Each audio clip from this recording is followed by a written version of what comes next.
یکی بود یکی نبود، زیر گنبد کبود غیر از خدا هیچ کس نبود. کلاغی یه قالب صابون پیدا کرد، اون رو برداشت تا به لونش ببره. اما وسط راه صابون از لای منقارش لیز خورد و افتاد. صابون پایین اومد و لای شاخ و برگ درختی افتاد. صابون گفت واه واه، چه درخت کثیفی، چه برگهای خاکالودی. اون میخواست زود دست به کار بشه و برگها و شاخه های درخت رو بشوره. از لای برگها به آسمون نگاه کرد، دید پر از ابره. صابون فکری کرد و گفت 2-3 روز که صبر کنم بارون میاد. اما خیلی زود بارون بارید و صابون دست به کار شستن شاخ و برگ درخت شد. لای درخت پر از کف شد، انگار روی سرش برف باریده بود. کلاغه که داشت دنبال صابونش میگشت، درخت کفمالی شده رو دید و گفت صابون همین جاست، لای این کفها. و توی کفها شیرجه زد. کمی بعد صابونش رو پیدا کرد، اما صابون اونقدر کوچولو شده بود که فقط به درد شستن پرهای کلاغ میخورد. کلاغه هم همین کارو کرد و پرهای سیاه و کثیفش رو با اون شست.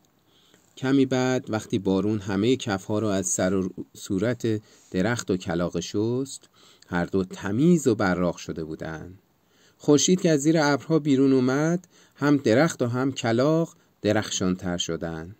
کلاغه که از چیزای براق خوشش می اومد، نگاهی به درخته انداخت و گفت چقدر خوب می شد اگه این درخت براق رو می دزدیدم.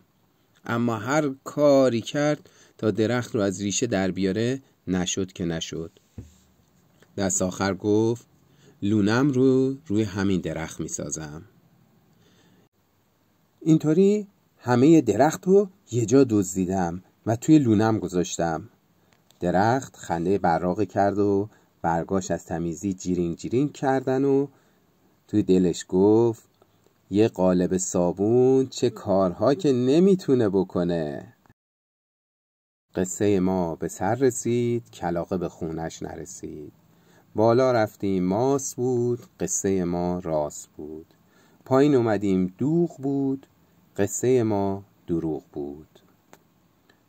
پس یادمون باشه که یه چیز کوچیک مثل قالب صابون هم میتونه تغییرات خیلی بزرگی رو در دور و برش داشته باشه. حتی چیزای کوچیک میتونن با همکاری و تلاش و صبر تأثیرات خوب ایجاد کنن. صابون با تمیز کردن محیطش، درخت‌ها، کلاغ‌ها، همه چیز زیباتر کرد. هر کسی با همدیگه همکاری کنه و تلاش کنه و صبر داشته باشه، میتونه محیطشو بهتر کنه. به امید روزهای خوب. برای شنیدن داستانای زیبا و سرگرم کننده بیشتر خوشحال میشم کانال یوتیوب سام رو سابسکرایب کنید.